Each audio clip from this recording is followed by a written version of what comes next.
70 शब्द प्रति minute dictation. हाँ, यस, स्टार्ट। वह अपनी इकलौती बेटी को इंजीनियर बनाना चाहते थे, पर वह गणित में अच्छा नहीं कर पाती थी। विराम।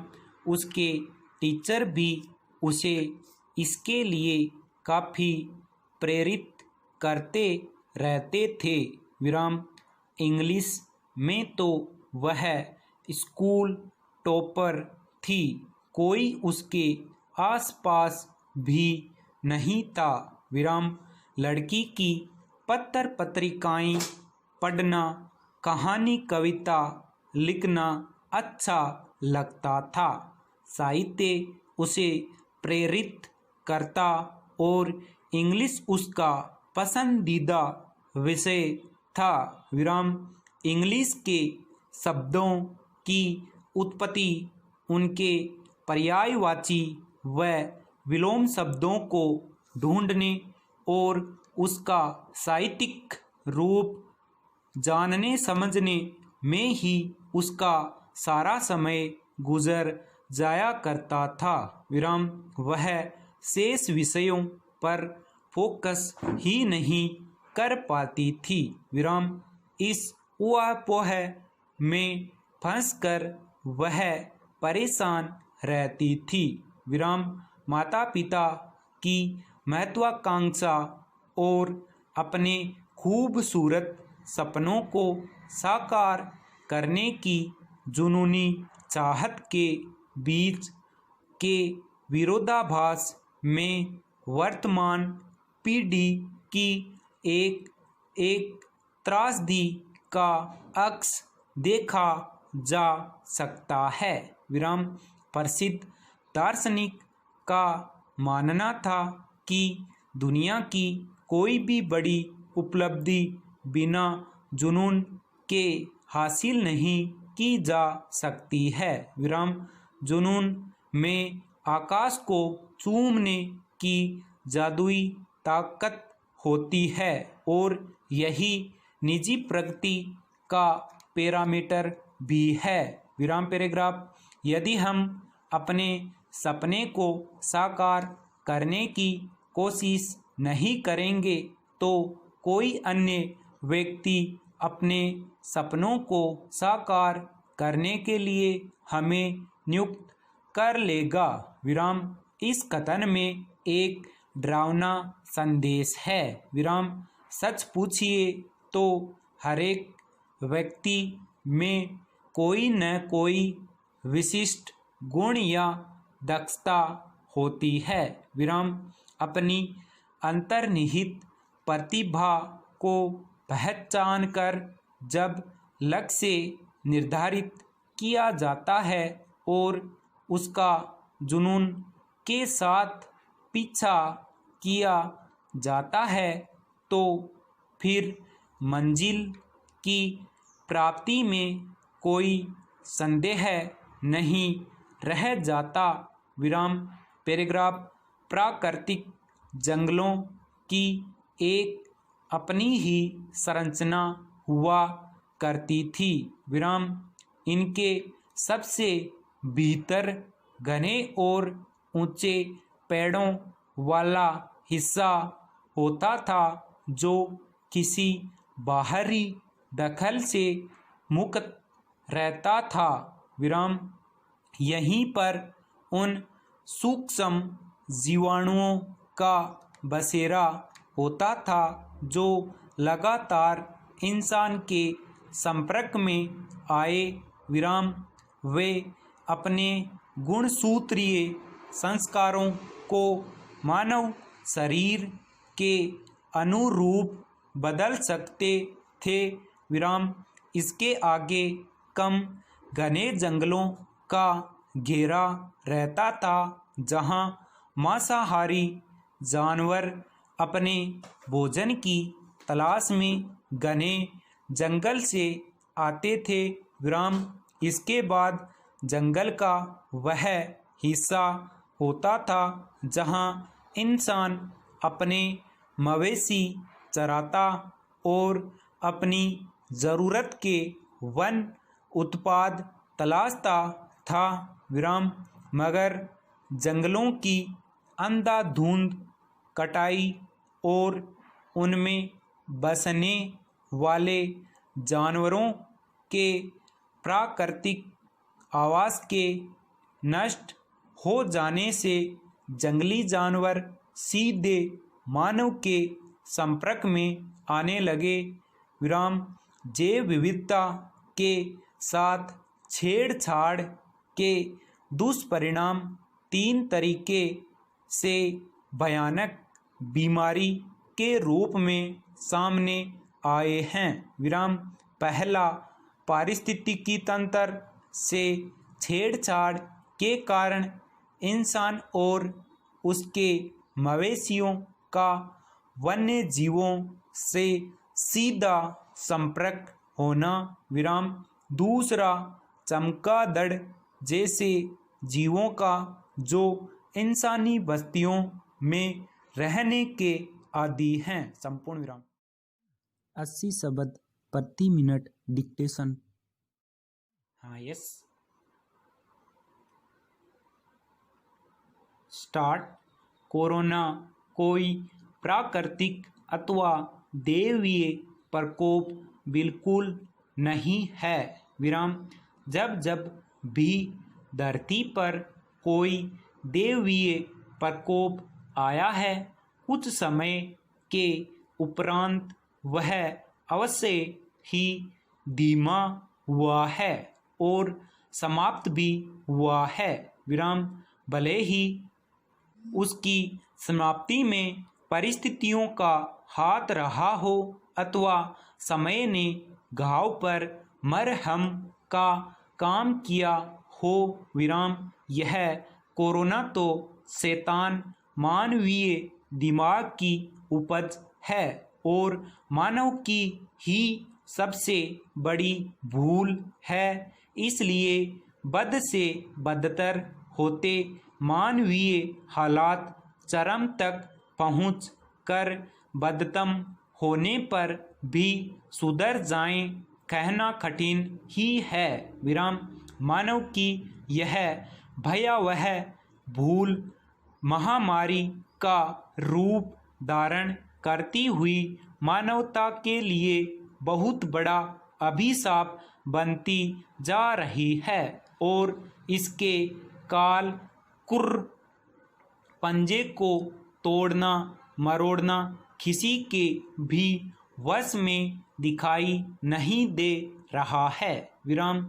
सुरसा के मुख की तरह फैलता यह काल यमदूत बहुत तेजी से अपने पांव पसारता जा रहा है और जो भी इसके पंजे में आ रहा है उसका बच पाना मुश्किल ही लग रहा है विराम। वर्तमान के पल पल बदलते परिदृश्यों में कोरोना वायरस के इतिहास को देखा जाए तो चीन के वुहान में इसकी उत्पत्ति के उपरांत पूरे विश्व में इसने कोहराम मचा रखा है विराम। लाखों जानों पर यह अपना क्रूर पंजा चला चुका है और लाखों को ही संक्रमण की चपेट में दिनों दिन लेता जा रहा है विराम।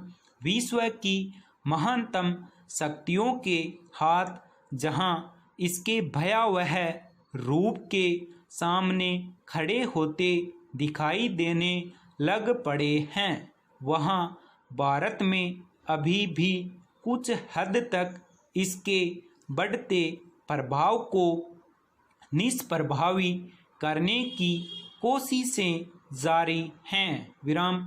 विश्व स्तर के आंकड़ों में जहां भारत की स्थिति उस सीमा तक विकट नहीं है, वहां भारत के बीच में अन्य राज्यों की तुलना में हिमाचल प्रदेश की स्थिति भले ही चिंताजनक है पर भयावह नहीं है।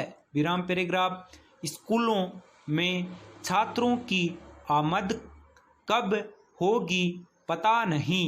कई राज्यों ने अपने यहाँ स्कूलों को खोलने की कोई गाइडलाइन जारी करने से बच रहे हैं। विराम। हालांकि एक न एक दिन देश कोरोना की जंग जीतेगा और सब कुछ फिर से पटरी पर आएगा। विराम। लेकिन अभी सिर्फ स्कूल कॉलेजों की बात करें तो सरकार अपना एक आदेश आज तक लागू नहीं कर पाई है और बहुत संभव है कि स्कूल दोबारा खुलने के बाद लागू न हो। विराम। यह आदेश बच्चों के बस्ते के वजन से जुड़ा है। विराम। हर साल बस्ते का वजन कम करने का आदेश जारी होता है मगर अमल नहीं होता। विराम। यह इसलिए क्योंकि जब तक आदेश आता है तब तक शिक्षा सत्र शुरू हो चुका होता है और आदेश रस्म अदायगी बन जाता है। विराम। इस बार अब तक सत्र शुरू नहीं हुआ है। विराम। लिहाजा सरकार इस दिशा में सोचे। विराम। हालांकि सीबीएसई ने कोर्स कम करने की बात की है लेकिन यह फैसला तात्कालिक है। विराम। अगले साल पुराना ढर्रा लौटेगा और बस्तों का वजन लादे बच्चे फिर से स्कूल जाते दिखेंगे। विराम। देखा जाए तो बचपन और बोझ यह दोनों शब्द एक दूसरे के साथ अजीब ही नहीं गैर जरूरी भी लगते हैं। संपूर्ण विराम। 90 शब्द प्रति मिनट डिक्टेशन। हाँ यस। स्टार्ट। वह अपनी इकलौती बेटी को इंजीनियर बनाना चाहते थे पर वह गणित में अच्छा नहीं कर पाती थी। विराम। उसके टीचर भी उसे इसके लिए काफ़ी प्रेरित करते रहते थे। विराम। इंग्लिश में तो वह स्कूल टॉपर थी, कोई उसके आसपास भी नहीं था। विराम। लड़की की पत्र पत्रिकाएं पढ़ना, कहानी कविता लिखना अच्छा लगता था। साहित्य उसे प्रेरित करता और इंग्लिश उसका पसंदीदा विषय था। विराम। इंग्लिश के शब्दों की उत्पत्ति, उनके पर्यायवाची व विलोम शब्दों को ढूंढने और उसका साहित्यिक रूप जानने समझने में ही उसका सारा समय गुजर जाया करता था। विराम। वह शेष विषयों पर फोकस ही नहीं कर पाती थी। विराम। इस ऊहापोह में फंसकर वह परेशान रहती थी। विराम। माता पिता की महत्वाकांक्षा और अपने खूबसूरत सपनों को साकार करने की जुनूनी चाहत के बीच के विरोधाभास में वर्तमान पीढ़ी की एक त्रासदी का अक्स देखा जा सकता है। विराम। प्रसिद्ध दार्शनिक का मानना था कि दुनिया की कोई भी बड़ी उपलब्धि बिना जुनून के हासिल नहीं की जा सकती है। विराम। जुनून में आकाश को चूमने की जादुई ताकत होती है और यही निजी प्रगति का पैरामीटर भी है। विराम पैराग्राफ। यदि हम अपने सपने को साकार करने की कोशिश नहीं करेंगे तो कोई अन्य व्यक्ति अपने सपनों को साकार करने के लिए हमें नियुक्त कर लेगा। विराम। इस कथन में एक डरावना संदेश है। विराम। सच पूछिए तो हर एक व्यक्ति में कोई न कोई विशिष्ट गुण या दक्षता होती है। विराम अपनी अंतर्निहित प्रतिभा को पहचान कर जब लक्ष्य निर्धारित किया जाता है और उसका जुनून के साथ पीछा किया जाता है तो फिर मंजिल की प्राप्ति में कोई संदेह नहीं रह जाता। विराम पैराग्राफ प्राकृतिक जंगलों की एक अपनी ही संरचना हुआ करती थी। विराम इनके सबसे भीतर घने और ऊंचे पेड़ों वाला हिस्सा होता था जो किसी बाहरी दखल से मुक्त रहता था। विराम यहीं पर उन सूक्ष्म जीवाणुओं का बसेरा होता था जो लगातार इंसान के संपर्क में आए। विराम वे अपने गुणसूत्रीय संस्कारों को मानव शरीर के अनुरूप बदल सकते थे। विराम इसके आगे कम घने जंगलों का घेरा रहता था जहां मांसाहारी जानवर अपने भोजन की तलाश में घने जंगल से आते थे। विराम इसके बाद जंगल का वह हिस्सा होता था जहां इंसान अपने मवेशी चराता और अपनी जरूरत के वन उत्पाद तलाशता था। विराम मगर जंगलों की अंधाधुंध कटाई और उनमें बसने वाले जानवरों के प्राकृतिक आवास के नष्ट हो जाने से जंगली जानवर सीधे मानव के संपर्क में आने लगे। विराम जैव विविधता के साथ छेड़छाड़ के दुष्परिणाम तीन तरीके से भयानक बीमारी के रूप में सामने आए हैं। विराम पहला, पारिस्थितिकी तंत्र से छेड़छाड़ के कारण इंसान और उसके मवेशियों का वन्य जीवों से सीधा संपर्क होना। विराम दूसरा, चमगादड़ जैसे जीवों का जो इंसानी बस्तियों में रहने के आदी हैं। संपूर्ण विराम 100 शब्द प्रति मिनट डिक्टेशन। हाँ यस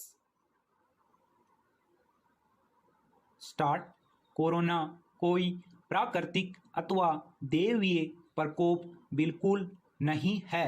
विराम जब जब भी धरती पर कोई दैवीय प्रकोप आया है कुछ समय के उपरांत वह अवश्य ही धीमा हुआ है और समाप्त भी हुआ है। विराम भले ही उसकी समाप्ति में परिस्थितियों का हाथ रहा हो अथवा समय ने घाव पर मरहम का काम किया हो। विराम यह कोरोना तो शैतान मानवीय दिमाग की उपज है और मानव की ही सबसे बड़ी भूल है। इसलिए बद से बदतर होते मानवीय हालात चरम तक पहुँच कर बदतम होने पर भी सुधर जाएं कहना कठिन ही है। विराम मानव की यह भयावह भूल महामारी का रूप धारण करती हुई मानवता के लिए बहुत बड़ा अभिशाप बनती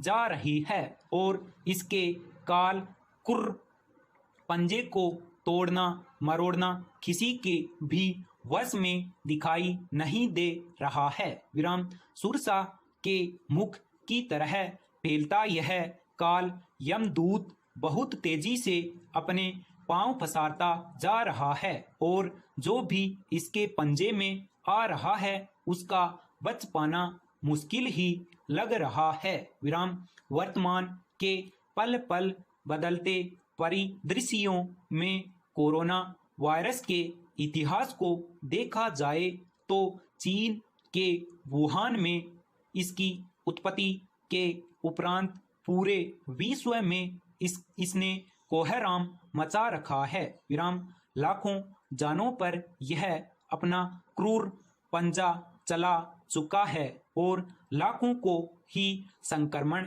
की चपेट में दिनों दिन लेता जा रहा है। विराम विश्व की महानतम शक्तियों के हाथ जहां इसके भयावह रूप के सामने खड़े होते दिखाई देने लग पड़े हैं। वहाँ भारत में अभी भी कुछ हद तक इसके बढ़ते प्रभाव को निष्प्रभावी करने की कोशिशें जारी हैं। विराम विश्व स्तर के आंकड़ों में जहां भारत की स्थिति उस सीमा तक विकट नहीं है, वहां भारत के बीच में अन्य राज्यों की तुलना में हिमाचल प्रदेश की स्थिति भले ही चिंताजनक है पर भयावह नहीं है। विराम पैराग्राफ स्कूलों में छात्रों की आमद कब होगी पता नहीं। कई राज्यों ने अपने यहाँ स्कूलों को खोलने की कोई गाइडलाइन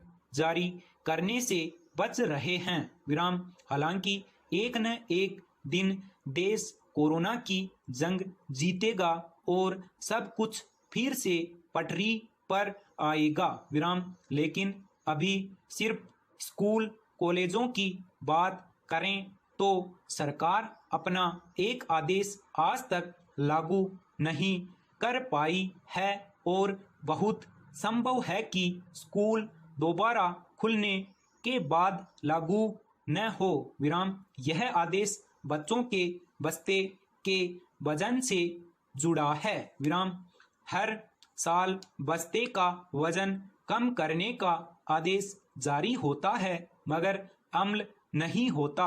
विराम यह इसलिए क्योंकि जब तक आदेश आता है तब तक शिक्षा सत्र शुरू हो चुका होता है और आदेश रस्म अदायगी बन जाता है। विराम इस बार अब तक सत्र शुरू नहीं हुआ है। विराम लिहाजा सरकार इस दिशा में सोचे। विराम हालांकि सीबीएसई ने कोर्स कम करने की बात की है लेकिन यह फैसला तात्कालिक है। विराम अगले साल पुराना ढर्रा लौटेगा और बस्तों का वजन लादे बच्चे फिर से स्कूल जाते दिखेंगे। विराम देखा जाए तो बचपन और बोझ यह दोनों शब्द एक दूसरे के साथ अजीब ही नहीं गैर जरूरी भी लगते हैं। संपूर्ण विराम।